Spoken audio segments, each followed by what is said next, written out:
Hey y'all, it's February the 4th, 2018. Y'all wanted to holler at y'all about some stuff. I might have already talked about this before, but I want to talk to y'all about some stuff to include what's known as pseudoscience. And I want to give an example.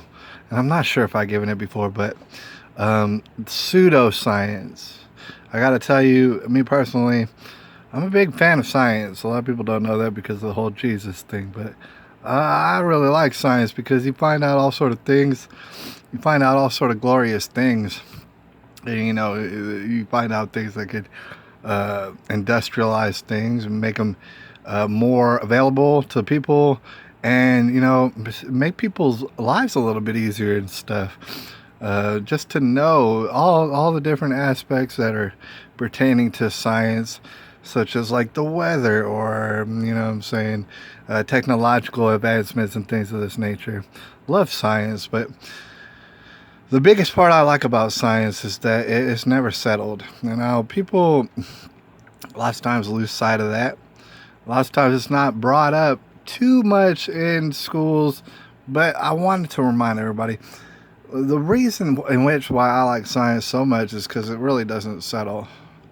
There's not there you never reach a conclusion, and then it just stays that way later on, even if it takes generations. Someone's gonna come up with a better conclusion, a better solution of the problem. It doesn't settle. That's the whole nature of science. Then you got people out there, and they're engaging what a lot of people call scientism, which is where they totally, utterly believe in science. They have a faith in science, and they'll even have T-shirts and signs that depict the fact that they have very much faith in science.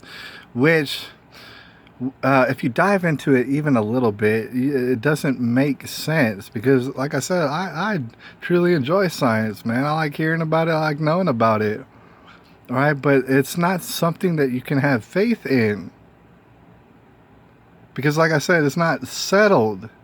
It's never settled. To have faith in science is to assume that science is not going to progress, and it obviously will. That's the whole point of it. You cannot have faith in science. And like I said, there are people out there who, are scientisms or scientists. I don't know. I mean, they're not scientists, but they worship at the altar of science or whatever. And then, you got the Scientology all over there, and people always like to mock Scientology, but scientism is also quite absurd. It's always going to be absurd. You can't believe in something that's always progressing because there's no stability, there's no foundation there. You don't know which way it's up and down in science, all right? But that's a wonderful nature of science. And I want to give you an example of people because a lot of people fall into the trap of scientism just because of what we're taught like constantly being shoveled down our throats. I want to give you an example. Like, one example would be a cigarette smoking. All right. If you were to ask like any child in America or most adults, ask them, "Hey, is cigarette smoking bad?" Immediately they will tell you, "Yes, yes it is, yes," and they'll get in your face and be like, "Of course it is. It's bad for you." Ugh. And they'll say it lots of times, like I said, with passion. For some reason, with an emotional passion, a vigor and stuff to tell you, yes, in fact, cigarettes are bad for you. Thing is, there is no room for passion, like there's no room for emotion in science or anything like that. So it doesn't really make sense that people react that way, but until you realize that we've been trained all throughout public school and on the television especially to react that way to cigarette smoking. Right. Meanwhile, still to this day, there's not a concrete piece of lab experimentation or whatever they do with the studies. There isn't one that exists that knows for sure and states for sure that cigarette smoking even leads to cancer. I know a lot of people would be like, "Oh, that's crazy. That's pish posh. This guy's saying some gibberish." Of course, there's all sort of studies. Name me one. right? Well, the ones that you're going to name me are actually sincerely outdated for a long time, right? Cigarette smoking in and of itself, it doesn't necessarily lead to cancer any more than perhaps stress and things of that nature. Perhaps a terrible environment. All right, stress. A lot of people don't understand. According to certain studies out there that are not settled, and science doesn't settle. According to those studies, stress could be equally related to getting lung cancer. You might ask, why do they believe that? Well, I mean, they've done studies, but here's the reason why I tend to believe it. People who are stressed out in an unnatural sense, who are always stressed out about things that are pretty much unimportant. Those people go through life and they're all stressed out, and usually they do not breathe in deep. You might say it's not significant. These people don't tend to breathe in deep or anything like that. It's always very shallow, very panicked breaths all the time. All right, you can see why that might lead to lung cancer, because you breathe in air through your lungs. Might give you cancer if you don't even breathe right. A lot of us don't know how to breathe right, and that's kind of absurd. But most people, they'll get very impassioned about smoking cigarettes. Say it's real bad. It doesn't even make sense why they would even say that. All right, except that, a propaganda machine has taught them since they were very little babies. Cigarette smoking is bad. All right. That being said, I do want to say, in most of these cigarettes, you got disgusting chemicals and stuff. They all sort of additives that I don't personally care for too much. All right, I personally don't even smoke cigarettes because I don't really like them. I'll tell you right off top, I do like to smoke pipe tobacco, and I do like to smoke some fat old cigars. That does sound cool. That really does sound cool to me. Cigarettes, I don't really have time for that. All right, but at the same time, I don't know that they give anybody cancer or anything like that.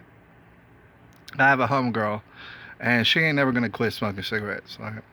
Never. I can guarantee you that, because the thing is, she's stapled to them cigarettes. Sometimes, every once in a while, she'll tell me about how, she's going to quit. She's going to finally quit. And I ask her why. She says, because it's killing me. Because it's killing me. That's why I got to quit. In my heart and in my mind, and I've told her before, you're never going to quit, period. I know this. I can guarantee you. I'll put all sort of money on it. Never going to quit. Right, and I know so many people who are just like that. They're never going to quit, and that's just what they do. Right? But she'll tell me, she'll be like, it's killing me. I got to quit. I got to quit. At a certain point, I just got to go internally in my mind and just stare off at the wall. Because the thing is, the world is killing us. That's the major lesson. And the major lesson to learn from this is the world's killing us. There's a lot of stuff. Who knows what's really killing you? Thing is, you should probably do stuff that makes you feel good. That's what I would suggest. I don't know if that's scientific or not, but I would tell you, hey, whatever makes you feel good, you probably do that. Please do it, because I want you to feel good. Things of this nature. At the same time, if you smoke cigarettes like you're a chain smoker and stuff, you just can't get enough. You just can't get enough. You understand that you don't feel good, right? I don't have to tell you that you feel miserable. All right, but meanwhile you blame it on the cigarettes. Why don't you blame it on yourself? Because nobody's forcing you to smoke that many cigarettes. All right, tone it down. A lot of people tone it down and stuff. They don't smoke so much. It might remind you that too much of anything might give you cancer and have you in the ground. Right? So it's like, why would you point out cigarettes? The reason is because of the propaganda. Meanwhile, this world is so wild. Because like I said, the propaganda will be like forced down your throat through the public schools, and most especially the television. That's where people know that smoking is bad. Smoking cigarettes is bad for you. All right. Meanwhile, this world is so wild that you'll see commercials, and they'll be showing the most disgusting things that they can. The results of smoking is say, oh, don't smoke because it's going to kill you. It's going to kill you. First of all, like 90% of all adults that I know in life smoke cigarettes. All right, so yeah, they might be killing them, but ain't nobody gonna stop it. You can go to any convenience store in America, find cigarettes. Right? Ain't nobody gonna stop it. That's not an accident. Nobody over ordered it. There's just that many people smoking cigarettes, right? Right, the thing is, they go on the television and they show you all this nasty imagery and all sort of weird stuff. People in body bags and stuff, and they say, "Oh, the smoking is bad for you." And so people are watching TV like this. So smoking is bad for me.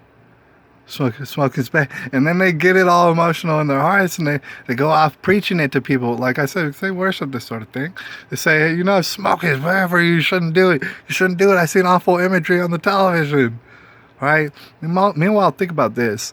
The people showing you that awful imagery are literally the people selling the cigarettes.